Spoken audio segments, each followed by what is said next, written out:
ሰላም የተወደዳችሁ የኦሌ ስፖርት ቤተሰቦቻችን፣ በዛሬው ዝግጅታችን በውጤት ቀውስ ውስጥ የሚገኘውን ሊቨርፑልን በተመለከተ የኤስፔን ይዞት የወጣውን ጽሑፍ የምናስቃኛችሁ ይሆናል። በሊቨርፑል ቤት ያለው ችግር ምንድን ነው ሲል የጀመረው ጽሑፉ ሊቨርፑል በውድድር ዘመኑ ካደረገው ጥሩ አጀማመር በኋላ መጥፎ ጊዜ ላይ ይገኛል ብሏል። በተከታታይ 3 ጨዋታዎችን በክሪስታል ፓላስ፣ ጋላታሳራይ እና ቼልሲ ተሸንፈዋል። በተለይ ባለፈው የውድድር ዘመን የፕሪሚየር ሊጉን ዋንጫ ካነሱ በኋላ እነዚህ ተከታታይ ሽንፈቶች ብዙዎችን አስገርመዋል። ቡድኑ በአጠቃላይ በራስ የመተማመን ስሜት አይታይበትም፣ እንዲሁም አጨዋወታቸው ደካማና ያልተደራጀ ሆኗል። በክለቡ የሚታዩ ችግሮችንም እንደዚህ ዘርዝሯቸዋል። አንደኛ፣ የክረምት ዝውውሮች ትልቅ የዝውውር ወጪና መጠነኛ ውጤቶች። ሊቨርፑል በዚህ ክረምት ሪከርድ የሆነ የዝውውር ገንዘብ አውጥቷል።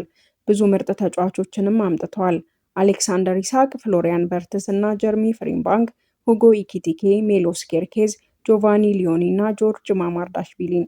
ይህም ሆኖ ግን አብዛኞቹ አዳዲስ ተጫዋቾች እስካሁን ጥሩ እንቅስቃሴ አድርገዋል ለማለት አያስደፍርም። ቨርትስ እስካሁን ምንም ግብም ሆነ አሲስት አላደረገም። ኢሳቅ ዝቅተኛ የቃል ብቃት ይዞ የመጣ ሲሆን ለወራት ከጨዋታ ከራቀ በኋላ መመለሱ ለዚህ አስተዋጽኦ አድርጓል። ኬርኬዝ እና ፍሪምባንግ ከቡድኑ ጋር ለመላመድ እየታገሉ ናቸው። ሊዮኒ በጉልበት ጉዳት ምክንያት በውድድር ዘመኑ ከሜዳ ይርቃል።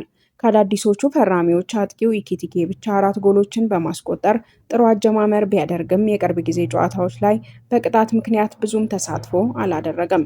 የክሪስታል ፓላሱ የተከላካይ መስመር ተጫዋች ማርክ ጉሂ በክረምቱ አለማስፈረማቸው ሌላኛው ድክመት ሲሆን አሁን ላይ የሚታየውን ደካማ የመከላከል አቅም ሊያስተካክል ይችል እንደነበር ይታመናል።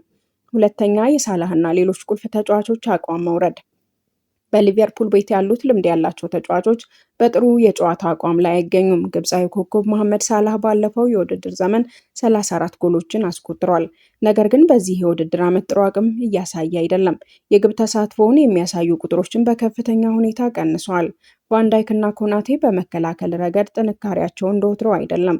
ባለፈው ዓመት ቡድኑ ዋንጫ ሲያነሳ ምርጥ የነበረው ማካሊስተር በዚህ ዓመት በተመሳሳይ አቅም ላይ አይደለም። እንደ ኮነር ብራድሊ ያሉ ወጣት ተጫዋቾችን በተጠበቁት ልክ አይደሉም። አንዳንድ ቁልፍ ተጫዋቾችን ቡድኑን ለቀው መውጣታቸው ለውጤቱ ቀውስ አስተዋጽኦ አለው። በተለይም ሉዊስ ዲያዝ እና ትሬንት አሌክሳንደር አርኖልድ ክለቡን መልቀቃቸው የፈጠረው ክፍተት የሚታይ ነው። በተጨማሪም አጥቂው ዳርዊን ኑኔዝ ክለቡን መልቀቁ የአጥቂ አማራጫቸውን ለጊዜውም ቢሆን ፈትኖታል። ሌላኛው የመስመር ተከላካይ አንዲ ሮበርትሰን አቋም መውረድም ቡድኑን ጎድቶታል።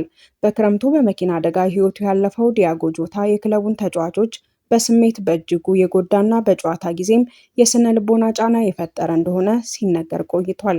ሶስተኛ፣ የተጫዋቾች ጉዳትና የአሰላለፍ ለውጥ። ባለፈው የውድድር ዘመን የሊቨርፑል ስኬት የተገኘው ወጥነት ባለው አሰላለፍ ነበር ማለት ይቻላል። አሰልጣኙ ተመሳሳይ ተጫዋቾችን አዘውትሮ ይጠቀም ነበር። በዚህ የውድድር ዘመን የመሃል ሜዳው ላይ የሚጠቀማቸው 3 ተጫዋቾች ግራንበርበርግ፣ ስቦዝላይ እና ማካሊስተር በጉዳትና በአሰላለፍ ለውጥ ምክንያት አብረው ጨዋታ በቋሚነት የጀመሩት 2 ጊዜ ብቻ ነው። ይህም የተጫዋቾችን ቅንጅትና የጨዋታ ቁጥጥር አቅም አስቸጋሪ አድርጎታል። አራተኛ፣ ጠንካራ የሆኑ ተከታታይ ግጥሚያዎች። ለሊቨርፑል ውጤት ማጣት እንደ ምክንያት ከተነሱት መካከል አንዱ ምክንያት ከታላላቅ ክለቦች ጋር በተከታታይ መጫወቱ ነው። ሊቨርፑል አርሰናልን እና ቸልሲን ጨምሮ አሁን ካሉት 8 ምርጥ የፕሪሚየር ሊግ ቡድኖች ከ5ቱ ጋር ተጫውቷል። መርሃ ግብራቸው ከአብዛኞቹ ክለቦች አንጻር የበለጠ ከባድ ነበር።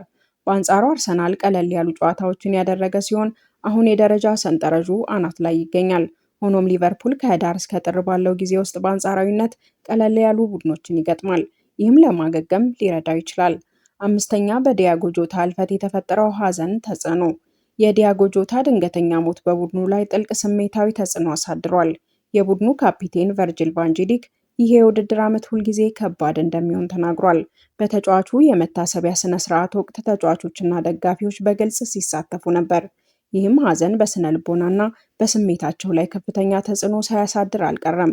በመጨረሻም ዘገባው በማጠናቀቂያው ላይ ምንም እንኳን ሊቨርፑል በእነዚህና ሌሎች ምክንያቶች በውጤት ቀውስ ውስጥ ቢገባም አሁንም በሊጉ የደረጃ ሰንጠረዥ ከአርሰናል በ1 ነጥብ ብቻ ተበልጦ በሁለተኝነት ተቀምጧል።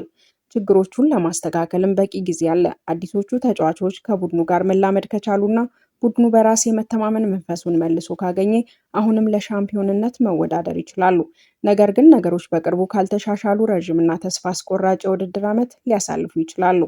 ለሰዓቱ የያዝናቸው መረጃዎች እነዚህን ይመስሉ ነበር። ስትከታተሉን ስለቆያችሁ እናመሰግናለን። ድጋሚ ያገናኘን ኖስቤሞስ